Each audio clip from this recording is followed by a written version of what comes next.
Yes. अब इसमें हम हेडिंग क्या पढ़ रहे हैं, some exemption available in computation of capital gain. अभी तक हमने सिंपल क्वेश्चन कैलकुलेट किए जिसमें हम लोग क्या करते थे, सेल वैल्यू लेते थे माइनस एक्सपेंस लिया हमने, और इंडेक्स वैल्यू ऑफ एक्विजिशन और index value of improvement minus किया, तो हमारे पास जो वैल्यू आती थी उसे हम बोलते थे gross long term capital gain. अब हम वो चीज़ कर रहे हैं, ऐसी एग्जेम्पशन गवर्नमेंट कहती है अगर आप हमारे बताए हुए एरियाज़ में इन्वेस्ट कर देते हो, कौन सा अमाउंट जो आपको गेन के थ्रू मिला है, जैसे मैंने कोई प्रॉपर्टी बेची और मुझे जो गेन हुआ, अगर मैं गवर्नमेंट के बताए क्राइटेरिया में सेल कर देता हूँ तो मुझे एग्जेम्पशन मिल जाएगी, मतलब वो अमाउंट माइनस हो जाएगा तो मेरा टैक्सेबल वैल्यू और कम आएगी। तो वो हम पढ़ रहे हैं कि हम कहाँ कहाँ इन्वेस्ट कर सकते हैं अपना गेन का अमाउंट एग्जेम्पशन लेने के लिए। तो इसे हम बोलते हैं एग्जेम्पशन अंडर सीरीज 54। क्या बोलते हैं, एग्जेम्पशन अंडर सीरीज 54। तो हमारे पास कुछ इंपॉर्टेंट सीरीज हैं like 54, 54B, 54D, 54EC, 54F। ये बहुत ही ज़्यादा इंपॉर्टेंट हेडिंग्स हैं, एग्जेम्पशंस हैं जो हमें इस सेक्शन में पढ़ने हैं। तो सबसे पहले जो मोस्ट पॉपुलर है that is exemption under section 54। तो आपको याद ये रखना है कि ये एग्जेम्पशन कब मिलती है, किसको मिलती है, और कंडीशन क्या फुलफिल करनी होती है। क्या मैंने बताया, किसको मिलती है, कब मिलती है, और कंडीशन कौन कौन सी फुलफिल करनी होती है। तो सबसे पहले हम लोग देखते हैं 54 की सीरीज़। तो बड़ा ही मैंने शॉर्ट चार्ट बनाया, आप इसको जब बुक से पढ़ना, मैं इसको होमवर्क दूंगा पढ़ने के लिए अपनी बुक से, तो आपको पूरा समझ में आ जाएगा क्योंकि मैंने इसको बड़ा क्रक्स पॉइंट में लिख दिया है। तो सबसे पहले सेक्शन है 54, किसको मिलती है, assessee to whom it is allowed, individual HUF. इसका मतलब कंपनी को, एओपी को, बीओआई को, फर्म को ये एग्जम्पशन बोलो नहीं मिलती। तो सिर्फ इंडिविजुअल एचयूएफ को एग्जम्पशन मिलेगी। कब मिलेगी, कंडीशन देखो, तब मिलेगी जब रेजिडेंशियल हाउस लॉन्ग टर्म हो, मतलब जो मैंने प्रॉपर्टी बेची है वो लॉन्ग टर्म हो। दूसरा, उसने कम से कम उस प्रॉपर्टी को क्या किया हो, इंडिया में उसके पास प्रॉपर्टी रही हो, और उसने, इसको याद रखना है 1 2 3। क्या मैंने बोला, बताओ, इसको याद रखना है 1 2 3। या तो वो 2 साल के अंदर अंदर कंस्ट्रक्शन करा ले, मतलब नई प्रॉपर्टी का कंस्ट्रक्शन करा ले। 3 साल के अंदर अंदर वो उसको क्या करे, नई प्रॉपर्टी ले ले। समझ रहे हो, 1 2 3 इसको याद रखते हैं हम लोग। या वो क्या करे, 2 साल के अंदर अंदर कंस्ट्रक्शन करा ले, 1 साल के अंदर अंदर पैसा गवर्नमेंट के बताए हुए एरियाज में डिपॉजिट कर दे, और 3 साल के अंदर अंदर वो नई प्रॉपर्टी ले ले, तो हम इसको एग्जेम्पशन माफ़ कर देंगे। और कितना एग्जेम्पशन मिलेगी, क्वांटम कितना है देखो, जितना वो इन्वेस्ट करेगा और जो उसका कैपिटल गेन आएगा विच एवर इज़ लोअर। मतलब अभी आपके क्वेश्चन में कैपिटल गेन सपोज आया था 5,69,000 समथिंग, और उसने पैसा नई प्रॉपर्टी में लगा दिया, कितना, 5 लाख लगा दिया, यानी उसने पैसा नई प्रॉपर्टी में लगा दिया 5 लाख। तो कितनी एग्जम्पशन मिलेगी उसको बताओ, जो गेन हुआ वो और 5 लाख दोनों में से कम कौन सा है, 5 लाख। तो 5 लाख माइनस कर देंगे, यानी उसका टैक्सेबल वैल्यू कितनी बचेगी, 69,734। केस 2, अगर उसको गेन हुआ 569 समथिंग और वो इन्वेस्ट कर देता 6 लाख, तो क्या उसको 6 लाख की एग्जम्पशन देते हम, नहीं, विच एवर इज लोअर। तो 569 पूरी एग्जम्पशन मिल जाती, मतलब उसका गेन का अमाउंट, टैक्सेबल अमाउंट कितना बन जाता, नील। समझ में आया। मैं दोबारा बताता हूँ, 1 2 3 ऐसे याद रखना है। 1 साल के अंदर अंदर वो नई प्रॉपर्टी ले ले, 2 साल के अंदर अंदर वो कंस्ट्रक्शन करा ले, या 3 साल के अंदर अंदर वो गवर्नमेंट के बताए एरियाज में इन्वेस्ट कर दे। ठीक है, कुल मिला के ये एग्जाम्पशन ये कहते,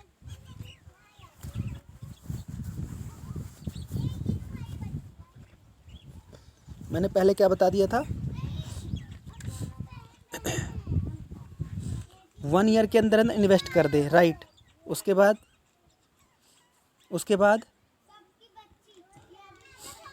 2 साल के अंदर अंदर कंस्ट्रक्शन कर ले, कंस्ट्रक्शन स्टार्ट करा दे, यही था।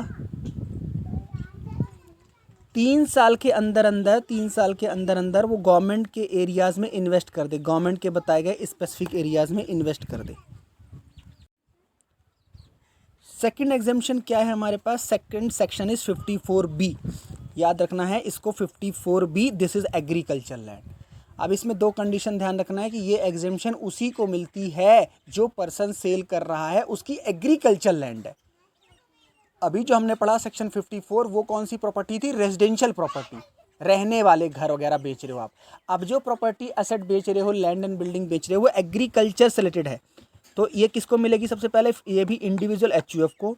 दूसरा, जो ट्रांसफ़र किया हो प्रॉपर्टी वो एग्रीकल्चर लैंड हो और कम से कम 2 साल अपने पास रखी हो, मतलब 2 साल मेरे पास हेल्ड रही, मैंने जल्दी नहीं बेचा उसको, 2 साल उसमें मैंने यूज़ किया, खेती बाड़ी करी, ठीक है, बोलो, ठीक है, 2 साल उसको मैंने यूज़ किया और जिसको मैंने दिया है वो भी उसको कम से कम 2 साल के लिए रखे, यानी उसको जल्दी रीसेल ना करे, समझ रहे हो? 2 साल मैंने भी रखा और जिसको दिया है वो व्यापारी नहीं होना चाहिए, वो भी कोई ऐसा पर्सन होना चाहिए वो भी इसको यूज़ करेगा।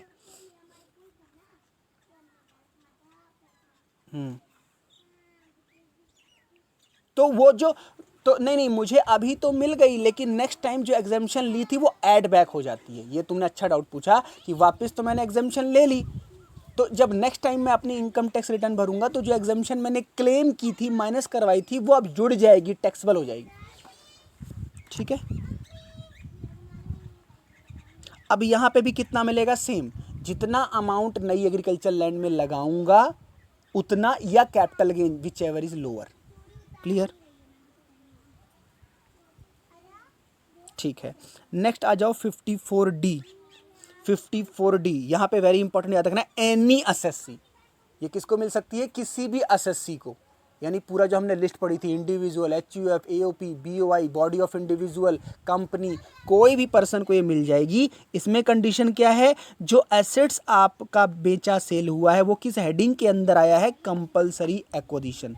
याद आया मैंने कराया था कंपलसरी एक्विजिशन, जैसे कोई लैंड वगैरह गवर्नमेंट अपने अंडरटेकिंग में ले लेती है, क्योंकि गवर्नमेंट कोई प्रोजेक्ट के बीच में आ रही होती है, वो गवर्नमेंट को रेलवे ट्रैक बिछाना है, गवर्नमेंट को कुछ भी कंस्ट्रक्शन कराना है, वहाँ पे बीच में आपकी प्रॉपर्टी आ रही है, तो गवर्नमेंट ने क्या किया? आपकी उस प्रॉपर्टी को ले लिया और आपको मुआवजा दे दिया। क्लियर?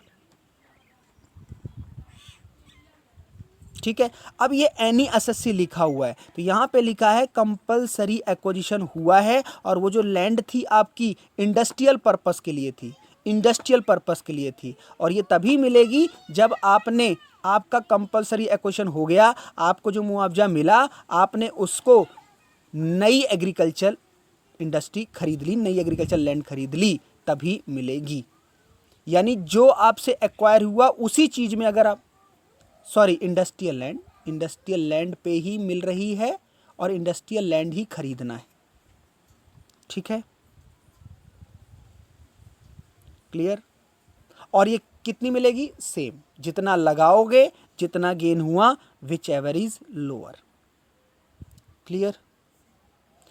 आपके पास जो भी स्टडी मटेरियल है वहाँ से डिटेल से आपको ज़रूर पढ़ना है, जो भी मैं लॉ पढ़ा रहा हूँ, क्योंकि we have a lack of time, we can't go through even each and single line. तो आप आराम से घर पे सेक्शन वाइज डिटेल पढ़ना, जो डाउट है पूछ लेना, उसकी फ़ोटो क्लिक करके भेज देना, ये सीरीज़ के डाउट आप पूछ लेना पढ़ के, ठीक है।